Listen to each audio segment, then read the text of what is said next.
Welcome, Jessica, to the Dating Intentionally podcast. I am so excited to talk to you. I've actually been following you since before I started dating intentionally. I think I saw a lot of your stuff like when I was doing Work Week Lunch, like my other account. I am so excited to be here, and I'm such a fan of your work and your content, and I know that it has helped me and also so many of my followers as well. I'm so glad to hear that. Well, before we jump into the juicy stuff, I want to get started with a hinge prompt that I picked out for you. And surprisingly, I have not used this one yet, but this prompt for you is typical Sunday. Oh, typical Sunday. I actually hate this prompt on dating apps. It's so funny. I'm like, because I don't want to have coffee and a walk in the park. Okay, what is my typical Sunday? At the moment, I am really into DIY. So I am redoing furniture and painting in the house. So my latest Sunday project is picking a DIY Instagram reel that I've become hyper focused on and executing it.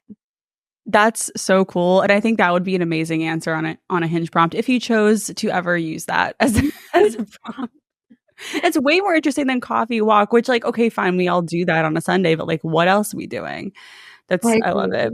So that was the original current prompt.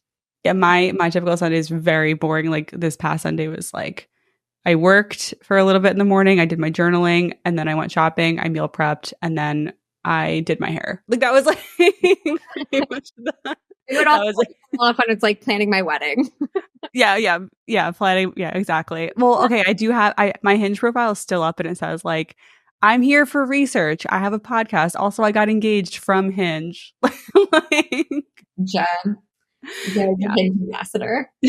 Well, I am really excited to get into it today. I want to first get started with like the Vanillacooldance story. Tell us a little bit how she came into the world. Around 8 years ago, I had left my job in New York to go backpacking in Southeast Asia. And I would say that was the first time I had experienced like, wow, there's a whole different way of life. And I got really connected with traveling and meeting different cultures.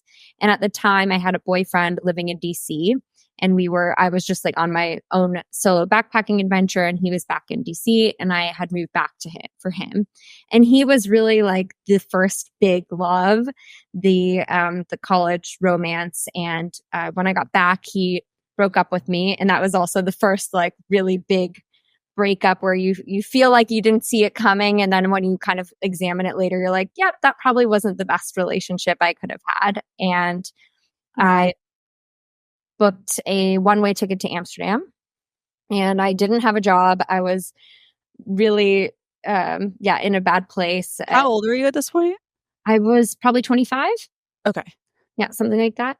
And I had moved in there was a girl I had met in Vietnam who's now one of my best friends. And I told her that I was coming, and, did she know anyone in advertising? And she said, no, but if you need a place to stay, I'm in a student house with 17 flatmates, and we have this spare room that you could stay for like a few weeks. So flash forward a year and a half, I'm with 17 Dutch students illegally living in their house. Oh my God. I was pretty embarrassed about my situation, and I was still looking for work for a long time. And what I started to do was I thought, instead of being sad about my situation and instead of kind of leaning into that negative narrative, why not turn my shame into empowerment? And so I started to draw about my situation, but really flip it into funny scenarios. So if I had another bad interview, or let's say I had an interview where they said, that they would get back to me, or they weren't sure yet, or they weren't sure about hiring somebody yet. And I would relate it to a date, like somebody saying, oh, we're just not sure about bringing somebody in full time. So I kind of linked all of my embarrassing, sad moments, but making it really self-deprecating. And that's kind of how it started. And were you putting it online at that point? Immediately. I love that. Yeah, it was really started as my diary and doodles. I drew about everything at that point, not only dating, and the character is named Vanillacooldance. That's because my very first AIM screen name What do you remember yours? Yes, mine was Snow Gal 224. It's so 'Cause I good. love skiing and snowboarding. So I was like that Oh, was that's my first name too. amazing. So Wait, so Vanilla that's Cool Dance was yours? Yeah, yeah, yeah. Vanillacooldance was mine because my guinea pig's name was Vanilla because Coffee and Chocolate had passed away. I used to dance. Yeah, very sad. Could have also been Coffee Cool Dance. I used to dance, and then my dad thought I was missing an adjective, and he thought I was cool. And so that was my AM screen name, and I used to be so embarrassed about it. It's like you use it, but then you're also, I was mortified. I was very insecure. Yeah, that's part of that's like a badge of honor, like having an embarrassing screen name. It's like when we look back at like Facebook statuses when Facebook's like in 2008, this is what you said. It's like, That's oh my God. horrifying. Like, what? It's horrifying. Like, It's a badge. yeah, I think you're right. The millennial stamp of a Yes. when I decided to make an account, yeah, turning my embarrassment into empowerment, I decided to bring back and reclaim the name Vanillacooldance. I love that. Yeah. It's so, and look, Vanillacooldance is, I think it's a great handle. It's unique. It's easy to remember. It's easy to spell. Like it has all the makings of a great handle, which is, you have tens of thousands of followers. So, you're doing something right. Yes, my cool dancer crew. It's your crew. I mean, like, okay, hold on. How old were you when you had the screen name? I would have been 93. I'm like doing the math. How old would I think? No, that's too young. 90. Yes, yeah. 90. I don't know. I would have. Were you like 10? I don't know how, like, yeah, whatever. Imagine telling your 10-year-old self that you have this like massive following on Vanillacooldance, like with that name. Like, how would your 10-year-old self react? More child work that we're doing. Yeah. This is secretly therapy. Okay. My 10-year-old self would probably be like, so wait, does that mean that we're not married yet? No. I'm just kidding. My 10-year-old child, I think, would be, or like me as a 10-year-old would be probably way more confident in her current screen name, I would say. Yeah. That makes a lot of sense. I love that. Well, what are some of the favorite cartoons that you've done? Like, I have my favorite, and I want to hear what like just something that what you really like. And by the way, if you're listening to this, like please go to Instagram right now. Please go to Vanillacooldance on Instagram. Like see it for yourself. This is obviously an audio medium, so we'll be describing these comments. But like, go look. Just go ahead. Go look. Leave a comment. We love that. My favorite one. Well, recently last year, like a recent favorite one is last year. I drew a cartoon about a couple in bed, and the man asks the woman, like, what do you like? Or tell me what you want. And instead of just saying, oh, I don't know, it's this scroll, it's this slider, and it kind of just goes through all these ideas. So I want you to cuddle me. I want you to go down on me. I want you to touch my nipples. I want you to call me a good girl. I want you to bring me ice cream. I want you to hold me. So like this whole I want you to rail me, and just kind of giving this range of what you could actually say. And I think I know you do this a lot with your work as well, but giving people a script of sorts, or, I think the caption was like bookmark this the next time so that you know what to tell your partner you want, because people just don't know. And I love. Yeah. I love that. And that one's pinned to the top of your profile. Yeah. I really. Yeah. Yeah. I'm proud of that. Awesome. It's so important. Like it's so simple, like being able to say what you want, but it is so difficult for so many people. And we will get into that more. My favorite one is The Giving Girl, which is based your take on The Giving Tree, which is like a children's storybook, which from your perspective is like, wow, this poor tree. Like, why?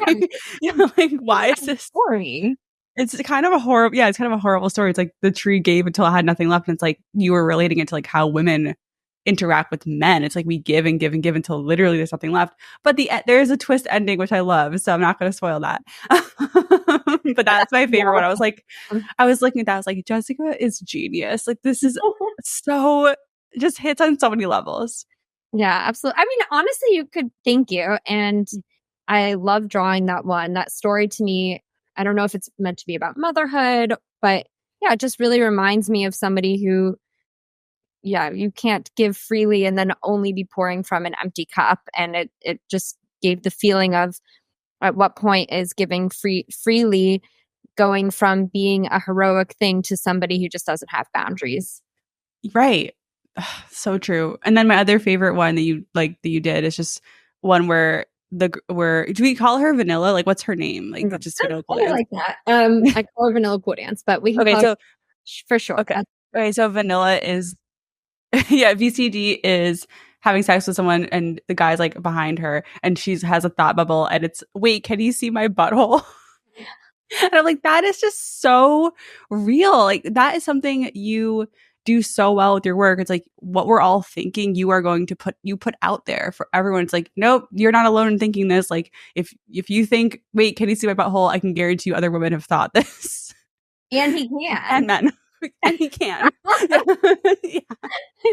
News to me. Why do you think we feel the need to travel after a breakup? Because I did the same thing. Like, why? What do you think that is?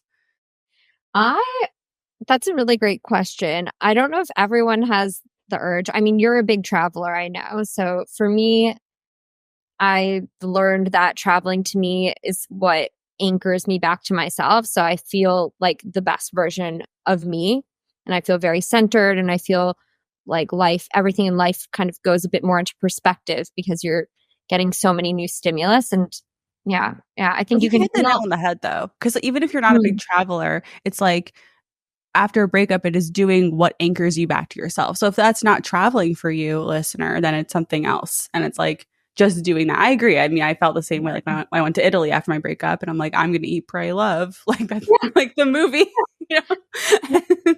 And it really did help. Yeah, and it has been like a theme in my life. So I am lucky to be able to make a bit of my own schedule and around breakups. No, I'm just kidding. But it does help to be able to just unplug and to not escape the pain of it. I think that's also been something important to me. Like if I go, I think it's the same with like sleeping with somebody. If you do it too soon, then it just brings up other things or you don't get to process. But I find if I do a little bit of processing while I'm still home and then going out of town, that really helps speed up that healing process for me. Yes. Love it.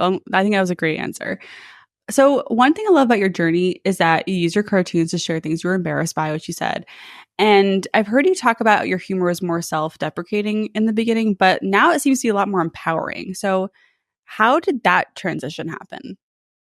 That's a really great question. And it's funny because every once in a while I'll bring back a more self-deprecating post and it doesn't feel like correct with the character that I've given. I think something interesting that's happened to me over the years is that when I first twofold, I think I just noticed that I have a lot more compassion for all humans. So both men, women, non-binary, however you identify.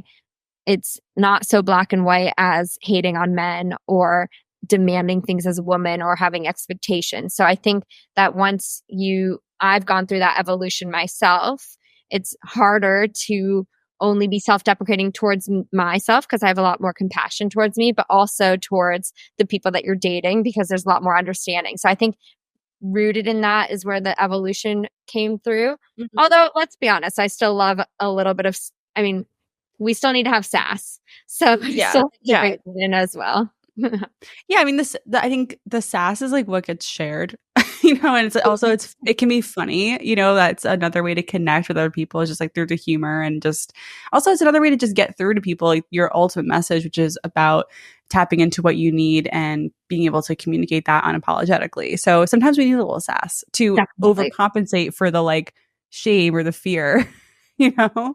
Yeah. I mean, we Yeah. have to be able to like laugh at ourselves and make things approachable. But yeah, I've gotten a little less man hatey lately. But every once in a while, I'll throw in one like, what the fuck are you doing, Chad? Well, all the guys in your cartoons are like into it. And I love that because I think there are a lot of guys who really would live out that cartoon. Like it's based in reality. There are a lot of guys who are really into pleasuring women Exactly. It's not a foreign concept, you know? And I Yeah. think that's also something that just like as I've gotten more experience and realized there are good men out there, these are real stories. The cartoons are Mhm. based on real stories, that showing people that this exists is actually a better way, because then it's not just making fun or reducing ourselves to, oh, but he's not going to want to do this anyways. No, there are people out there that will like this, that will want to be there with you and take this on with you.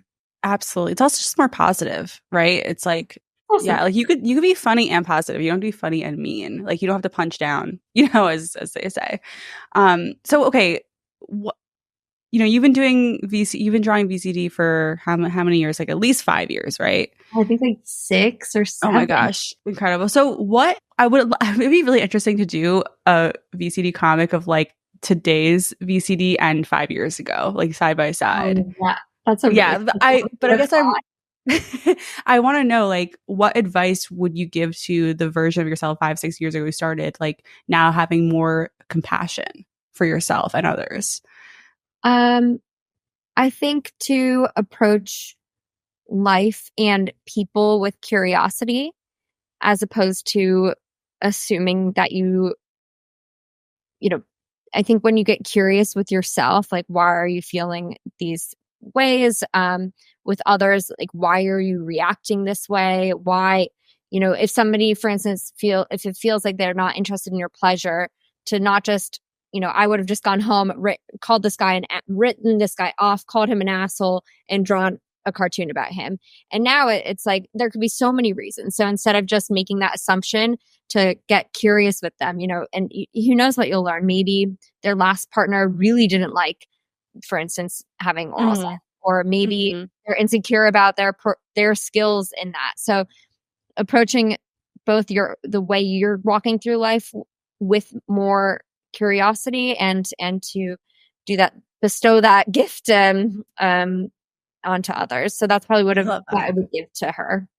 Yeah, I mean, it's funny because it's like you need to go through the process to learn that, but it seems like you've like this is so in you now. Like it's just like it's a journey, and it's a great journey that you've been through. And I'm so glad you're sharing it with other people, because it's like you're an example of how you can get to a place where you can have curiosity, compassion, self-awareness, all these things, even if you feel embarrassed or like you feel stuck in your dating life. It's like you can get there. There's a And, path. and it's hard. And it's not like it's like I'm just this character now all the time. Like, that's just not how life is. And that took me a while to realize. I used to have this kind of, I almost went into a, like, who am I? An identity crisis, because, my character, Vanillacooldance, is becoming so empowered and so outspoken, and so, she wouldn't put up with things. She would, just move on.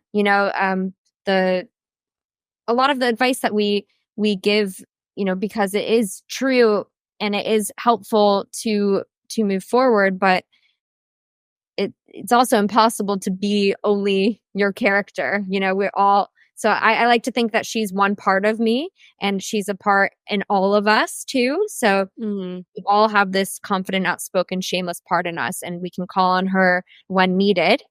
But it's okay that we experience life with other feelings as well.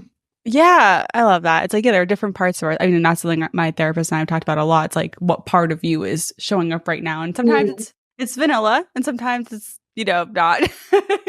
No um Bad Parts is a book that my coach has told me to read. what is it? No Bad Parts. No bad parts. Okay, great. I'll link that in the show notes. So I want to, okay, so we're kind of getting, I was going to save this for later, but we're kind of getting into this topic of self-improvement, because you obviously have had a self-improvement journey. And offline, you mentioned that you had at one point a toxic relationship with self-improvement. And honestly, when you said that, I was like, sounds a little like someone I know when I'm pointing at myself. So what made you realize like the self-improvement stuff just went too far?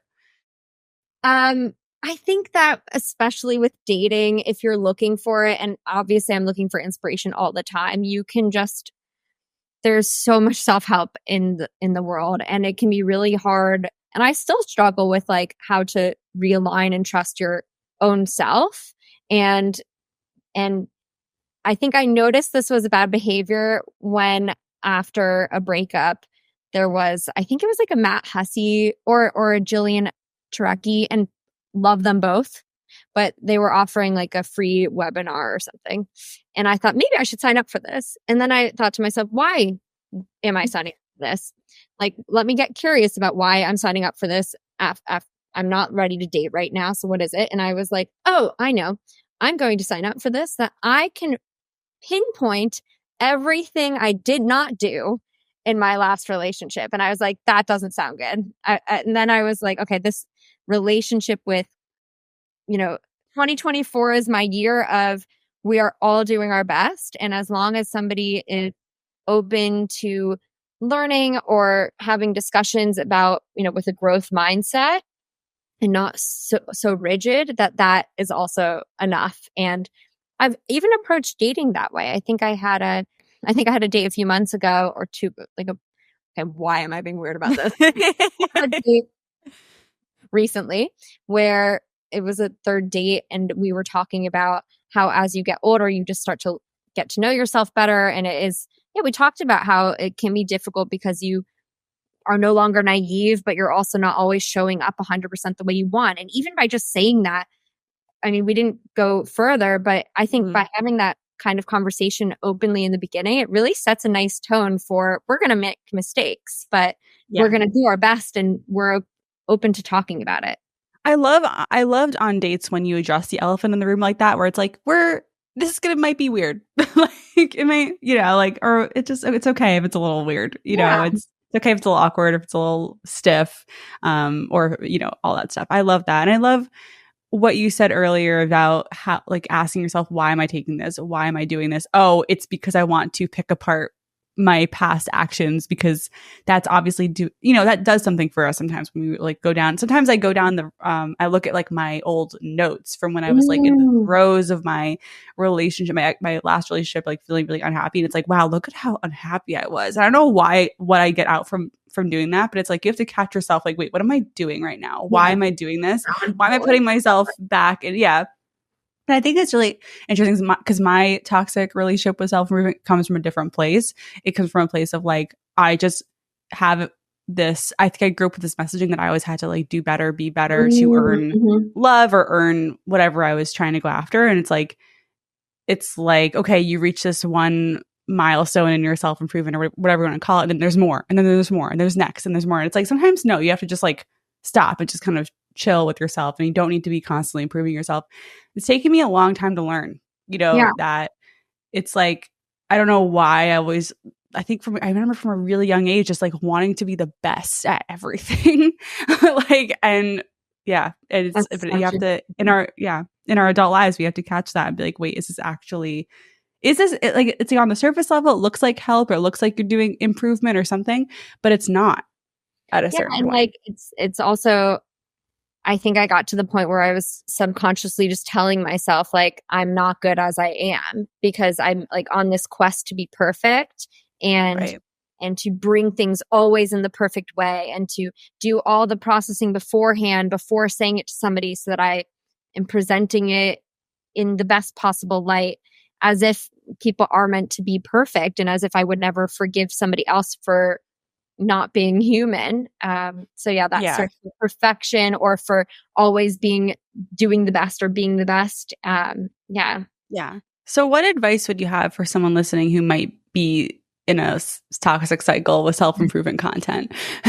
Yeah, I think, a lot of it is a really great guideline. So if I didn't realize that I skewed on the anxious side, I'm sure I would still be making so many dating mistakes. So I think there are lots of ways where self-help or date psychology can be used as a tool, but that to just remember we're all doing our best. So show that compassion to yourself, and that saying one wrong thing isn't going to fuck something up if it's meant to be. And also sharing, I think just saying like, I'm doing my best here. It's not going to be perfect. Even if you have to tell that to the person that you're dating, I think really helps.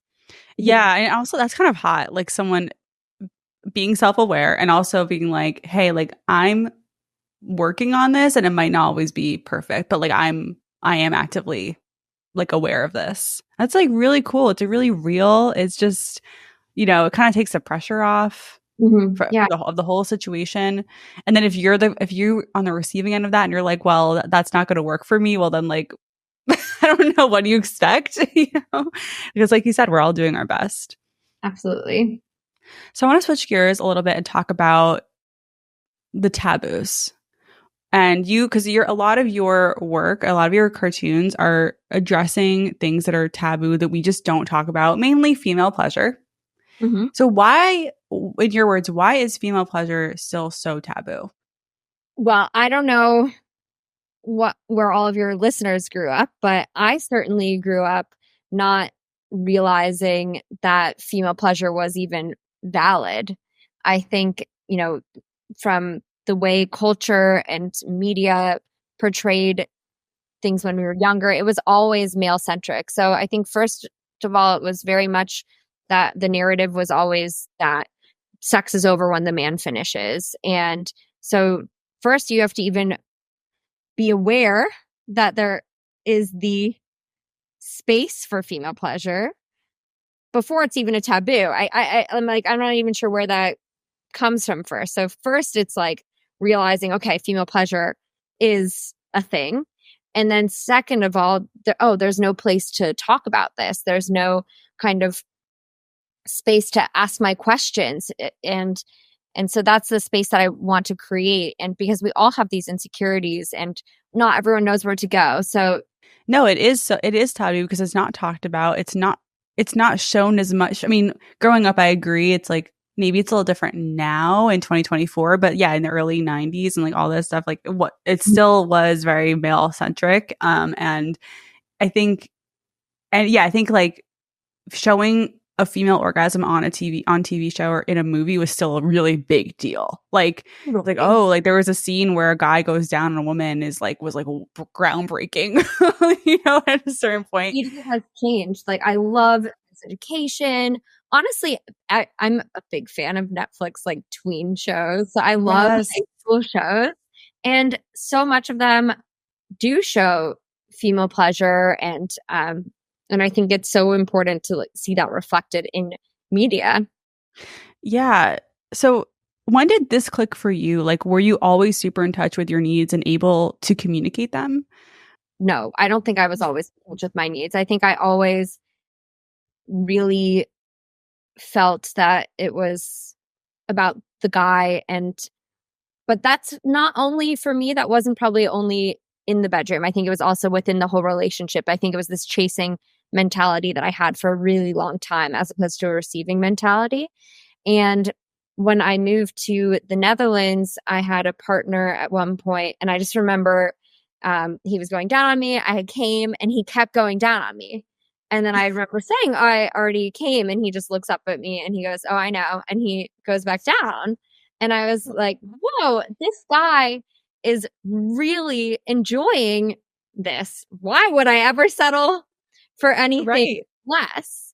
And that totally opened my mind. And I think as I've done more and more cartoons and gone down this path, I just see how much our own thoughts and our own embarrassment and shame is limiting the full scale to which we can experience pleasure for both women and men, for all of us.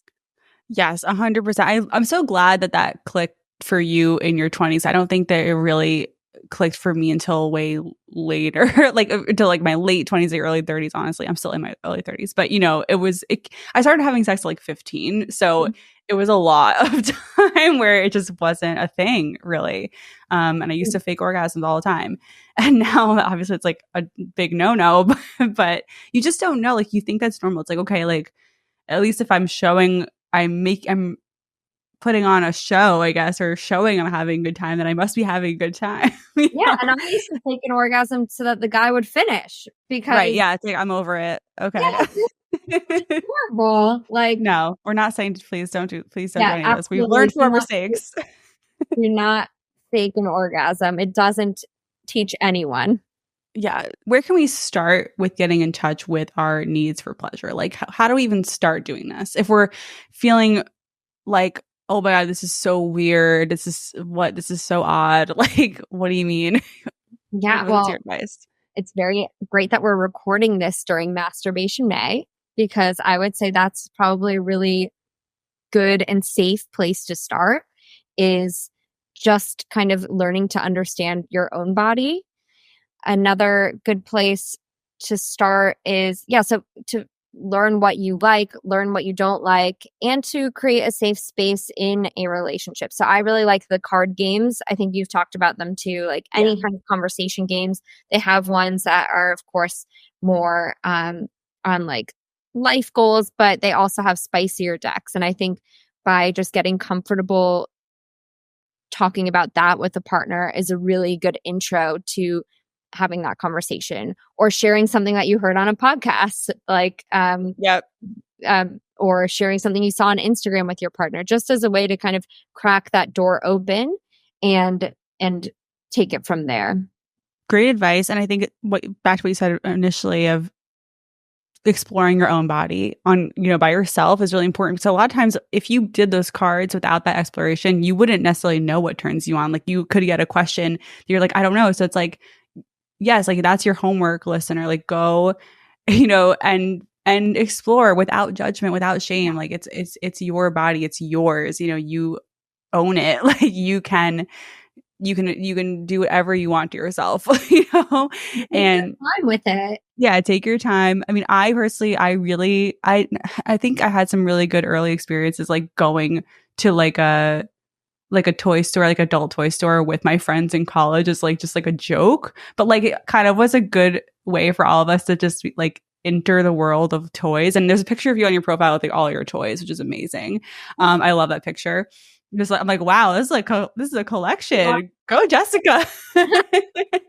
I do. I have a lot of toys. Yeah, but like that was, I think, like what I'm saying is like you can go with friends. Like it doesn't have to be a big deal. Like if you're curious about toys, I think that's a really good place to start, because I know for me, there was a long time I couldn't achieve orgasm without any kind of toy or something else like stimulating me. So that's okay if that's you. That's totally normal. Absolutely. It's all normal. I think, and also that not one toy works for everyone. So I think, don't give up. So Yeah. you meet a lot of people that are like, oh, toys aren't for me. But then it's like, okay, but which one did you use? And maybe that one's not for you. I Oh my also, God, I wish we all talked about this so much, toys more often, because like I recently discovered cock rings, and I'm like, why didn't I know about this earlier? Like, why was no one talking about this? I love What's happening? Like, I think they are hugely underrated. Yeah, because I've never been able to orgasm on top during penetration until using a cock ring, and it was like amazing. yeah, it's seriously, please go try it. It's fun. It's a cock ring. Go get a little collection. Go get your card deck. I love the clitoral stimulators. Like those are probably still my favorite ones. I love a good old shower head. I mean, yeah, that's classic. First love. Yeah, obviously. That's amazing. I love it. And I'm glad we're talking about this, because again, it's all normal, like exploration, playing with yourself, enjoying yourself. I really encourage you to do this. Okay, so let's just say we've done the work, we've explored. Where do we get started with communicating our needs? Because that can also feel scary. It can feel very, very vulnerable, right? Of like, I want you to do this. Like, what if they say no? What if they laugh? What if they don't know what I'm talking about? Like, what if they do it wrong and then I have to give them feedback? Like, there's so many things that could go quote unquote wrong in the situation if you're scared. So if you're just dating now, I think that's a really great place to be, because as with all of these kind of more difficult conversations, it's easier if you set the tone in the beginning for the rest of the relationship. Not that it's not possible to do later, but I think one thing that you could do, and I think is really nice, is take inspiration from the BDSM community, which is even before you get into bed with somebody, talk about boundaries, desires, expectations, like what you want this to mean. And I think by having that kind of setting for like any intimate experience, be it your first time with the partner or your 30th time with your partner, every time with the partner. I think that can really set a great tone. If that's too big of a step, then I think also just asking, yeah, what do you like, or how was this for you afterwards? Just to get any crack in the door to kind of get that feedback.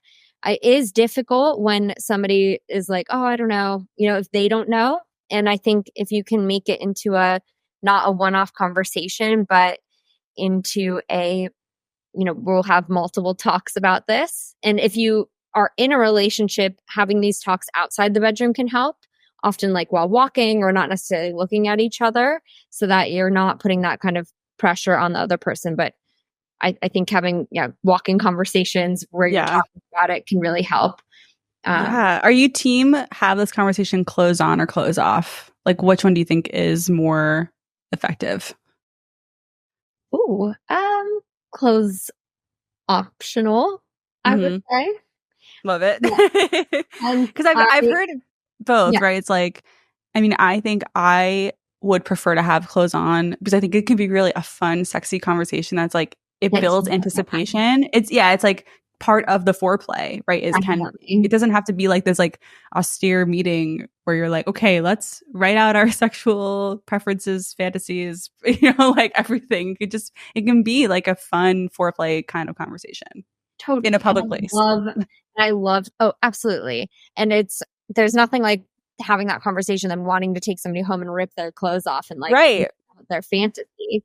And I think also, asking somebody what they've always wanted to try, or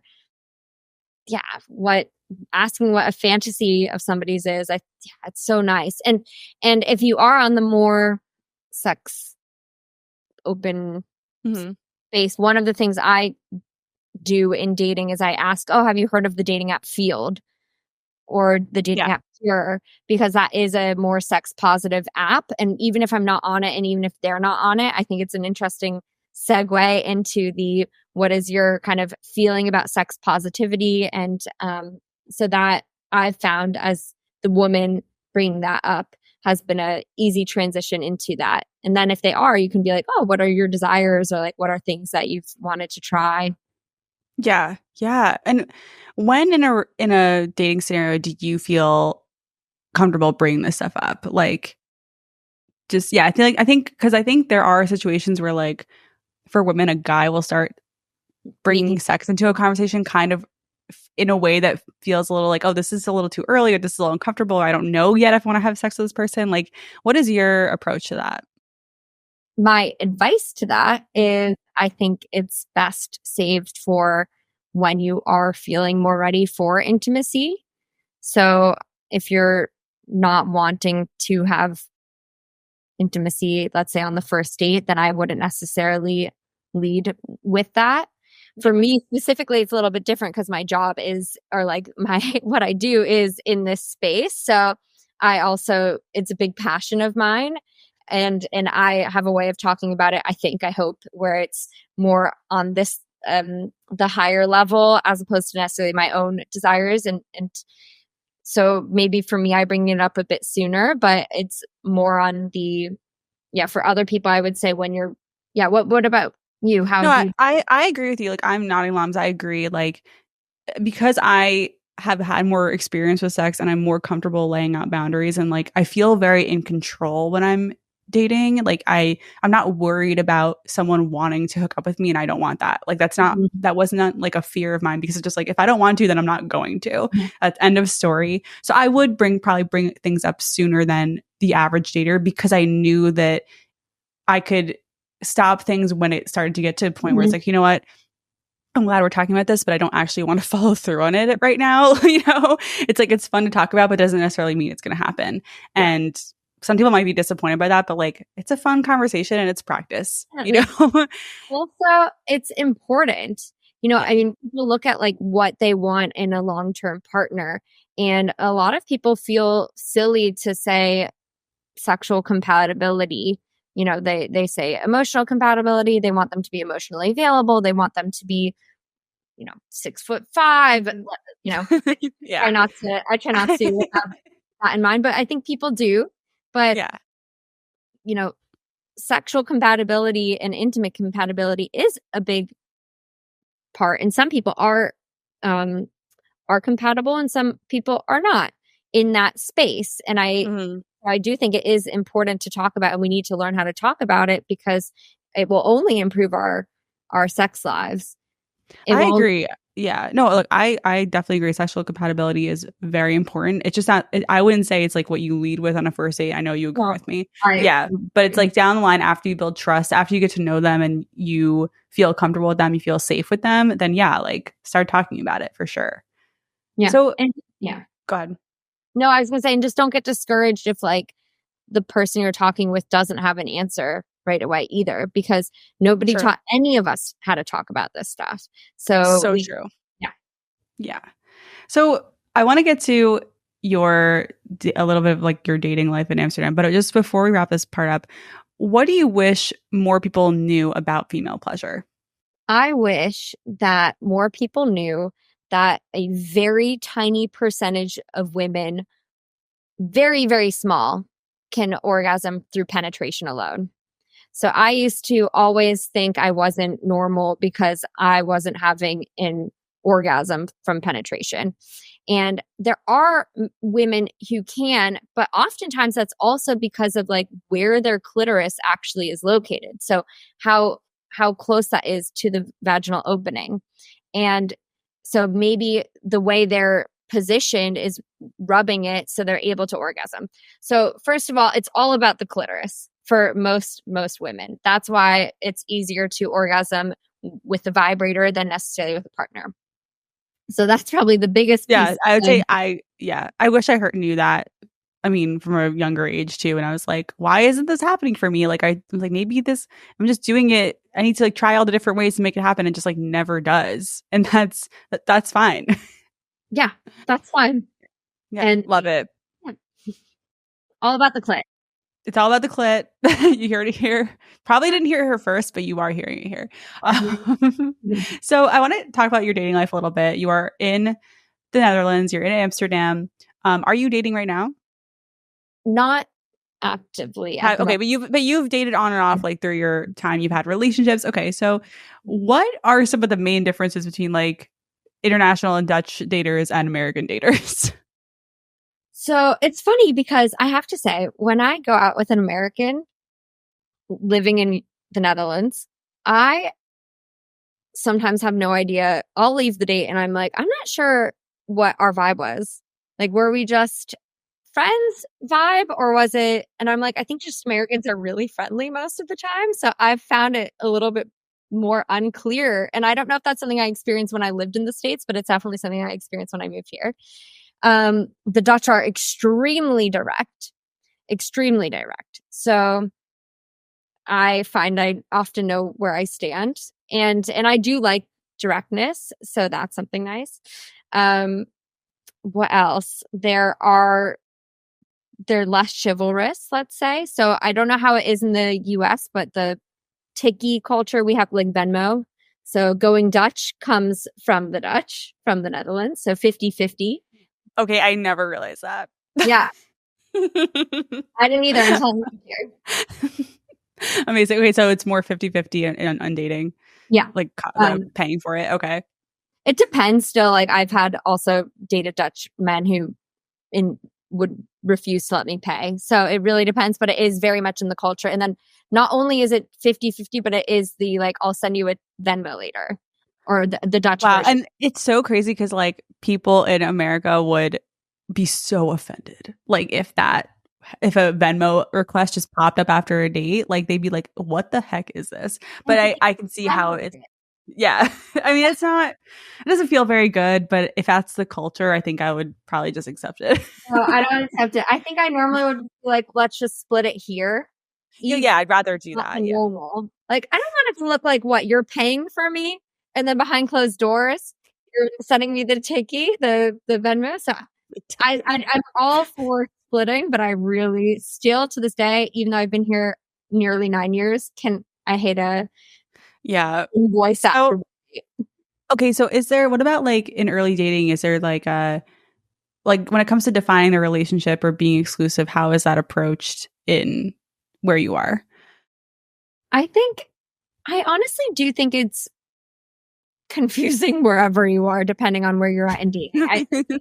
Every culture is navigating a lot of the same problems or same things you see with like situationships and stuff. So I haven't noticed a specific trend in the early stages of dating. I would say though, in terms of like goals of dating or goals of a partnership, is that the Dutch put way less value on marriage. So way fewer people are getting married in the Netherlands than in the US, for But instance. are they still like having families? Yeah.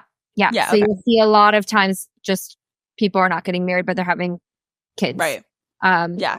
I think at least 3 of my friends now have kids with their partner and they're not married, and the plan is not necessarily that's not the goal. Right. Interesting. I wonder if it has anything to do with like how our government and systems like benefit marriage, like in America versus in Europe. I don't know if there are the same systems in place, but like there are so many benefits to being married in America in terms of money and all this other stuff. So yeah. Yeah, it can completely be that. Also, to be completely honest, I have been to a few Dutch weddings and they don't know how to put on a wedding. Really? I also would not get married. I have had a few Dutch people say, like a few Dutch friends say, "Oh no, I don't want a wedding. I just want maybe like a party." And then I'm like, "A wedding?" And then it's like, "No, the party." And I'm like, "Yeah, what is your wedding?" No, it is not a party. It is like a whole day program, and then it's formal, and then a rave at like at like 10 or 8 p.m. There's no balance. It's just really boring and then a rave. Don't DM me. Don't DM me whoever's listening. At Vanillacooldance. Someone's going to come for you. Being I know. Don't come for me. Dutch weddings are the best. You don't deserve it. Something like that. That's so funny. Wow. Okay. This has been amazing. I feel like I've learned so much from you. I'm so glad that you are putting content out there. You have so much to give. You're not like the giving girl, not in that way. Not anymore. Not anymore. But you really do. I appreciate everything, all your insight here. Just to wrap it up, what do you want to see more of in dating culture in general? I think people trusting themselves more. I also think lowering their expectations and going in indeed just to get to know somebody, and not so that you could wedge them into a role in your life, but so that you can just get to know this person and say, yes, I think they would fit in my life, or no, and then without judgment and make a decision from there. Excellent. Amazing. And where can we find you? You can find me at Instagram, Vanillacooldance, and vanillacooldance.com. Love it. Well, everyone who's listening, please go follow Jessica. Your cartoons are just bring me so much joy. They'll bring you joy. And thanks again. Thank you so much. This has been amazing.